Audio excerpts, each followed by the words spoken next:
नमस्कार दोस्तों, स्वागत है आपका अपना यूट्यूब चैनल जेके मैट्रिक पे। मैं जसवंत कुमार। आप लोगों को मालूम होगा कि आप लोगों का जो पीईटी के विद्यार्थी ने जो पेट के एग्ज़ाम दिया था, पेट का रिजल्ट आ चुका है।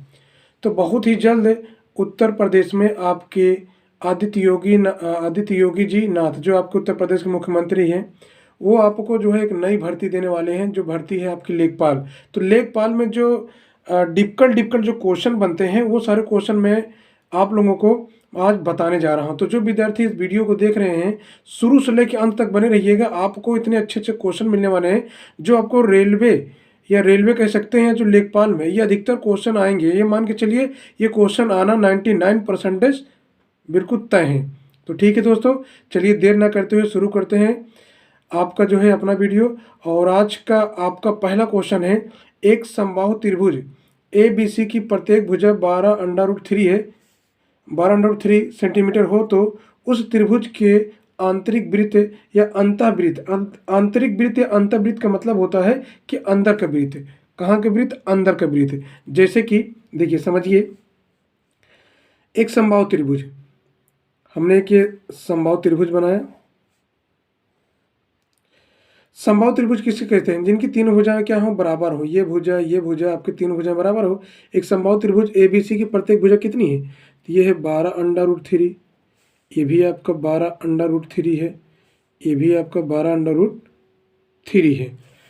और यहाँ कह रहा है कि उस त्रिभुज के आंतरिक आंतरिक वृत्त, मतलब कि इसके अंदर एक वृत्त बनाया गया है। क्या बनाया गया है? एक वृत्त बनाया गया है, ये आंतरिक वृत्त। इस आंतरिक वृत्त का क्या पूछ रहा है? क्षेत्रफल पूछ रहा है। जो त्रिभुज है और जो अंदर ये आपका वृत्त बना हुआ है, इसका क्षेत्रफल पूछ रहा है। तो देखिए हम कैसे ज्ञात करेंगे।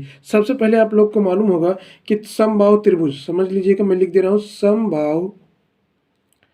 समबाहु त्रिभुज ए बी सी की भुजा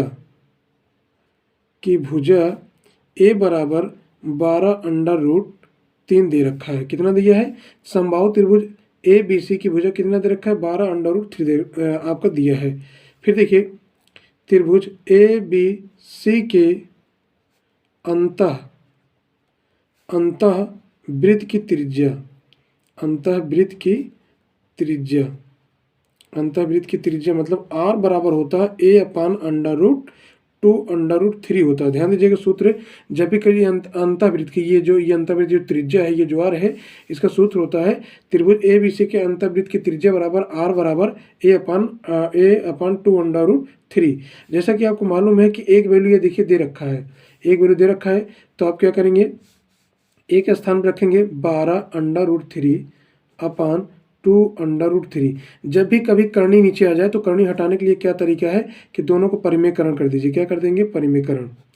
2√3 और 2√3 हमने कर दिया। अब यहाँ देखिए, आप काट सकते हैं, 2 छंग 12, 2 से 2 कट गया। अभी करनी जब गुणा हो जाएगा तो 3 आएगा और 3 छंग 18 आ जाएगा। हमने 18 रख दिए।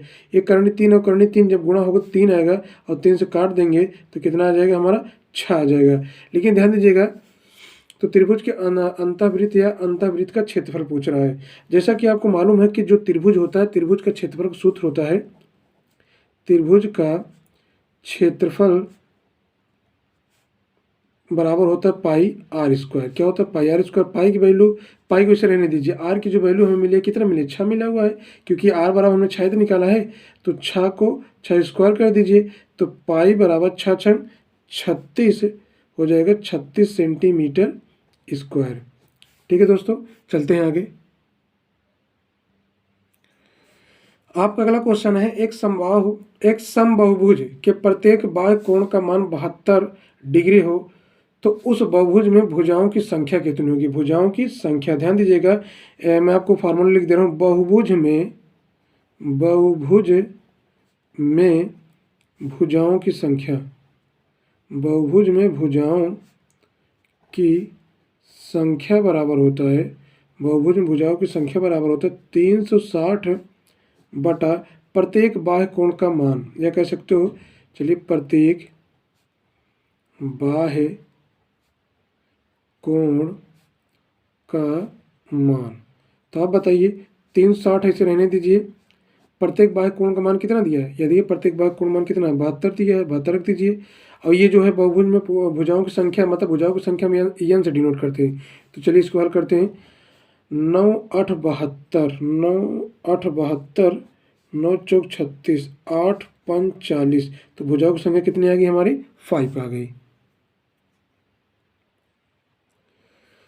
आपका क्वेश्चन है ए बी बराबर है बी सी के। देखिए जो ए है और ये जो बी है ये किसके बराबर है? बी और सी के बराबर है। ए बी बराबर है बी सी के। और तो पूछ रहा है बी सी ई का मान क्या होगा। ध्यान दीजिएगा, पूछ रहा है बी सी ई, कोण बी सी ई का मान, मतलब बी सी ई ये मान क्या होगा। देखिए समझिए, बहुत सिंपल है। आप लोगों को मालूम है कि जो एक सरल रेखा होती है, सरल रेखा पे 180 डिग्री कोण बनता है। कितने डिग्री कोण बनता है? 180 डिग्री कोण बनता है।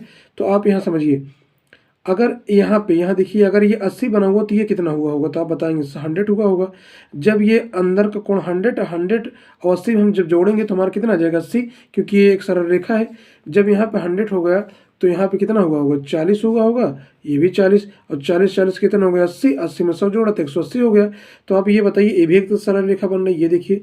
और यहाँ कोण कितना दिया है? यहाँ कोण दिया है आपका 40।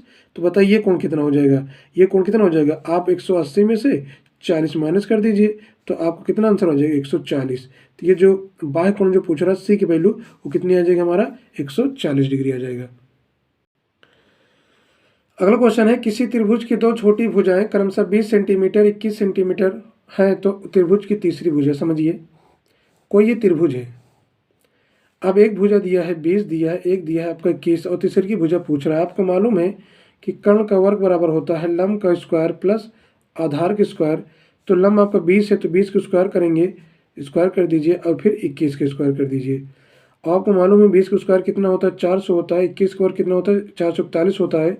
अगर हम इन दोनों को ऐड कर देंगे तो कितना आ जाएगा? 441 आ जाएगा। और आपको मालूम है कि जो 841 है ये आपका 29 का वर्ग है। किसका वर्ग है? 29 का वर्ग है। ये वर्ग वर्ग कट जाएगा तो कर्ण कितना आ जाएगा? 29 आ जाएगा। जो तीसरी की भुजा है वो तीसरी की भुजा कितनी हो जाएगी? 29 सेंटीमीटर हो जाएगा। 25 सेंटीमीटर भुजा वाले किसी घन में से 5 सेंटीमीटर भुजा वाले कुल कितने घन काटे जा सकते हैं? मतलब घनों की संख्या बराबर। देखिए मैं आपको एक तरीके बता दे रहा हूँ। घनों की संख्या बराबर, घनों की संख्या बराबर होता है बड़े घन की भुजा, बड़े घन की भुजा बटा छोटे घन की भुजा, छोटे घन की भुजा। ध्यान दीजिए कि बड़ा घन कितना है? 25 है तो 25 रख दीजिए। छोटा घन कितना है आपका? 5 है तो 5 रख दीजिए। 50 25। और यहाँ पे घनों की संख्या जब भी पूछे तो जो संख्या मिले उसको आप क्या कर देंगे? घन कर देंगे। 5 के घन कितना होता है? 125। ये आपका आंसर हो जाएगा। कुल कितने घन काटे जा सकते हैं? 125 घन। क्वेश्चन है, एक समबहुभुज के अंतःकोणों का योग 720 डिग्री है, तो उस बहुभुज में भुजाओं की कुल संख्या कितनी होगी? देखिए बहुभुज में कुल, तो यह कह सकते हो बहुभुज में अंतःकोणों का योग। ध्यान दीजिएगा, सूत्र होता है बहुभुज में अंतःकोणों का योग, अंतःकोणों का योग बराबर होता है n-2 गुणित 180। तो हम दिया है एक समबाहुभुज के अंतःकोणों का योग कितना दिया है? 720। तो 720 यहाँ रख दीजिए। n-2 गुणित 180। 9 से काटिए, 9 को 9, 9 दूनी 18, 9 8 72, 20 चौक 80। तो यहाँ पर आ गए n-2, 2 को उधर ले जाएंगे तो यार बराबर कितना आ जाएगा? भुजाओं की संख्या कितनी आ जाएगी हमारी? 6 आ जाएगी। क्वेश्चन कह रहा है कि यदि 1 का वर्ग 2 का वर्ग 3 का वर्ग प्लस में है और करते हुए गया है 20 10 का स्क्वायर तक और इसके बराबर दिया 385 हो, तो 2 का वर्ग 4 का वर्ग 6 का वर्ग प्लस 20 का वर्ग का मान क्या होगा? देखिए यहाँ पे करना क्या है, आपको बहुत सिंपल तरीके से बता दे रहा हूँ। इस पूरी संख्या में आप 2 का स्क्वायर कॉमन ले लीजिए। क्या करें? कॉमन 2 का स्क्वायर कॉमन ले लेंगे। यहाँ एक स्क्वायर, 2 का स्क्वायर, 3 का स्क्वायर, 4 का स्क्वायर, डैश डैश करते करते कहाँ तक जाएंगे हम लोग? 10 का स्क्वायर तक जाएंगे। आपको मालूम है कि 1 का वर्ग 2 का वर्ग 3 का वर्ग, ये देखिए यहाँ पे कितना दिया है? 385 की वैल्यू दिया है। तो 2 वर्ग होता कितना है? 4 होता है। यहाँ रख देंगे 385। आपस में गुणा कर दीजिए। 4 पंजे 20, 4 अट्ठे 32, 33 34। यहाँ पर 4 रखें और 4 3 12, 12 और 3 कितना हो गया? 15, तो आपका 1540 क्या आ जाएगा, आंसर आ जाएगा। क्वेश्चन है, दो संपूरक कोणों का अंतर 50 है, तो दोनों कोणों का मान क्या होगा। देखो संपूरक कोण कहते किसे हैं, संपूरक कोण वो होता है जो जिनको दो कोणों का मान जोड़ने पर कितना आ जाए, 180 आ जाए। कितना आ जाए, दो कोणों को अगर हम जोड़े तो मान कितना आ जाए, 180 आ जाए, तो है आपका क्या हो जाएगा, संपूरक कोण हो जाएगा। तो आप बताइए क्या 65 और 35 जोड़ने पे 180 आएगा, कभी नहीं आएगा। देखिए ये जोड़ेंगे तो आपका 100 आ जाएगा, 5 5 10, जहाँ ये 100 है, ये तो होगा ही नहीं, ये आपका ऑप्शन होगा नहीं। यहाँ देखिए 135 और 50 अगर आप जोड़ेंगे तो 180 तो हो जा रहा है, लेकिन इनमें जो अंतर मार रहा है 50 का मानना चाहिए, जो 50 का अंतर नहीं मारा ये भी आपका नहीं होगा। यहाँ देखिए 115 65 180 हो जाएगा, लेकिन अंतर देखिए, मैं अंतर दिखा रहा हूँ 115 और 65 में अंतर कितने का मार रहा है, ये आपका 5 का अंतर, 5 का मतलब कि इन दोनों में अंतर जो मान रहा है 50 का अंतर मान रहा है, और दोनों को जोड़ दें तो कितना हो जाएगा, 180। तो ये आपका ऑप्शन हो जाएगा, ऑप्शन नंबर सी हो जाएगा। क्वेश्चन है, एक कमरे की लंबाई 12 सेंटीमीटर तथा चौड़ाई 11 सेंटीमीटर, यदि उस कमरे के चारों दीवारों का क्षेत्रफल 920 वर्ग सेंटीमीटर हो तो कमरे की ऊंचाई ज्ञात कीजिए। देखिए कमरे की चारों दीवारों का क्षेत्रफल का सूत्र होता है, देखिए कमरे की चारों दीवारों का क्षेत्रफल होता है 2 लंबाई प्लस चौड़ाई गुणते ऊंचाई। तो आप ये बताइए कि एक कमरे के 12 सेंटीमीटर और 11 सेंटीमीटर, आप यहाँ लिखेंगे 2 गुणते 12 गुणते 12, यहाँ पर प्लस रहेगा, ये प्लस हो जाएगा 12 और 11, और गुणते ऊंचाई नहीं मालूम है, यस, क्योंकि हम ऊंचाई की एच से डिनोट करते हैं। और यहाँ पे दीवारों का क्षेत्रफल कितना दिया है, 920 दिया है, लिख लीजिए इसे। तो 920 बराबर 2 गुणते, इनको जोड़ दीजिए तो आ जाएगा कितना आपका 23 गुणते एच, 2 से काट दीजिए, 2 चौक 8, 2 छंग 12, 23 दूना 46, तो यहाँ 20 आ गया, तो ऊंचाई कितनी आ गई, 20 आ गई। चलिए अगला क्वेश्चन देखते हैं।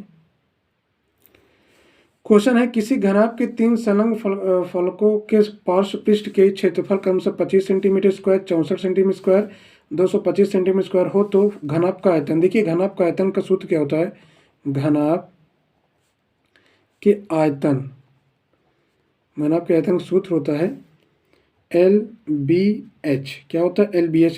तो यहाँ लंबाई कितना दी है, 25 सेंटीमीटर, लिखेंगे 25 सेंटीमीटर स्क्वायर गुणते 64 सेंटीमीटर स्क्वायर गुणते 225 सेंटीमीटर स्क्वायर। तो आप बताइए 25 किसका वर्ग है, तो आप बोलेंगे ये देखिए स्क्वायर है ना, तो इसको आप 25 सेंटीमीटर स्क्वायर है, जब इसको तोड़ेंगे तो आएगा यहाँ पे 5, यहाँ कितना आएगा 8, और यहाँ कितना आएगा 15, तो 15 अट्ठे 5 अट्ठे 40, 15 चौको 60, तो कितना आ गया 600 सेंटीमीटर क्यूब। तो आपका आ गया घनाभ का आयतन कितना आ गया, 600 सेंटीमीटर क्यूब आपका आंसर हो जाएगा। क्वेश्चन है, प्रिया एक उपन्यास का 1/3 भाग 2 घंटे में पढ़ती। ध्यान दीजिएगा, प्रिया जो है 2 घंटे में पढ़ती है 1/3 भाग, कोई उपन्यास है उसका 1/3 भाग पढ़ लेती है। तो बताइए फिर आगे कह रहा है कि वह 3 घंटे उपन्यास पढ़कर विद्यालय चली जाती है, 3 घंटा पढ़ने के बाद विद्यालय चली जाती है, तो शेष उपन्यास का कितना भाग पढ़ने को बचा है। देखिए जब 2 घंटा में 1/3 भाग पढ़ती है तो 1 घंटा में कितना पढ़ेगी, तो 1 घंटा में पढ़ेगी 1/3/2, इसके नीचे आप 1 लिख सकते हो, इसको लिखेंगे 1/3 गुणते 1/2, और 3 घंटा पढ़िए, 3 से आप गुणा कर दीजिए, 3 3 कट जाएगा, तो बचा कितना, बचा हमारा 1/2। तो वो जो है 3 घंटा में 1/2 भाग पढ़ ली, तो बचा कितना, आपका शेष कितना बचा, 1/2 शेष बचा हुआ है, यही आपका क्या हो जाएगा, आंसर हो जाएगा। क्वेश्चन है, एक घनाभाकार, क्या क्वेश्चन, क्वेश्चन है आपका एक घनाभाकार, घनाभाकार बक्से का विकर्ण। समझिए कि एक घनाभाकार, घनाकार नहीं घनाभाकार मतलब घन आकृति का है, और जिसका विकर्ण दिया है कितना दिया है, 13√3 मीटर है। तो उस घन का संपूर्ण पृष्ठ का क्षेत्रफल बताना है। क्या बताना है, घन का संपूर्ण पृष्ठ का क्षेत्रफल। देखिए आप लोग समझिए कि जो घन का विकर्ण होता है, घन का विकर्ण, जो घन का विकर्ण का सूत्र होता है वो होता है a√3 होता है, और यहाँ घन का विकर्ण दिया कितना है 13√3 दिया है, तो लिखेंगे a√3। ये अंडर कट जाएगा तो एक वैल्यू कितनी मिल गई हमें, 13 मिल गई। और घन का संपूर्ण पृष्ठ का क्षेत्रफल सूत्र समझिएगा, घन के संपूर्ण पृष्ठ का क्षेत्रफल बराबर होता है 6a²। तो आप बताए 6 और a की वैल्यू कितना मिला, 13, और 13 का वर्ग होता कितना है, चलिए 13 गुणते 13 लिख लीजिए, कोई दिक्कत नहीं।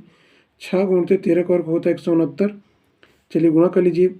और जैसे आप यहाँ गुणा करेंगे, देखिए आप थोड़ा सा आगे बढ़ते हैं या एक काम करते हैं, चलिए मैं यहाँ फल कर दे रहा हूँ, समझिएगा। हमें 169 में किसका गुणा करना है, 6 का गुणा करना है। तो 6 9 54, 6 छंग 36, 36 और 5 41 और 6 कम 6 4 10, 1044 आपका क्या आ जाएगा, आंसर आ जाएगा। एक बार फिर देख लेते हैं, साथ में मिस्टेक किएगा। 6 9 54, 4 फिर 6 छंग 36, 36 6 4 10, मिस्टेक हो गया। यहाँ पर आएगा 114 आएगा, कितना आएगा, 1014 आ जाएगा, कितना आ जाएगा, 1014 आ जाएगा। ठीक है दोस्तों, ये था आज का आपका क्वेश्चन।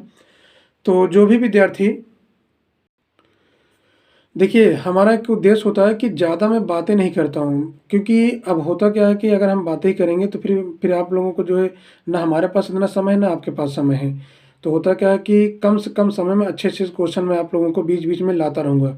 तो अब हुआ क्या कि आपके ही चैनल के माध्यम से जो विकास हैं, विकास कुमार, उन्होंने कहा था कि सर कुछ ऐसे क्वेश्चन बनाइए जो रेलवे में या लेखपाल में अधिकतर क्वेश्चन आने की संभावना है। तो ये वो सारे क्वेश्चन हैं जो विद्यार्थी ईमानदारी से हमारा वीडियो लगातार देखे, और देखने के बाद 1 बार 2 बार 3 बार देखे, उसको नोट्स बना ले, उन्हीं की रिविजन करे, तो आपका रेलवे में आपका सिलेक्शन होने के चांस बढ़ जाएंगे, रेलवे हो या आप कह सकते हो लेखपाल। तो ठीक है दोस्तों, आप लोगों ने जो है इस वीडियो में बने रहने के लिए बहुत बहुत धन्यवाद। तो इसी पे जो है मैं वीडियो को विराम देता हूँ। जय हिंद, जय भारत। बहुत ही जल्द आपको नेक्स्ट वीडियो मिलने वाला है लेखपाल और आपका रेलवे के जो है अच्छे अच्छे क्वेश्चन। जय हिंद, जय भारत।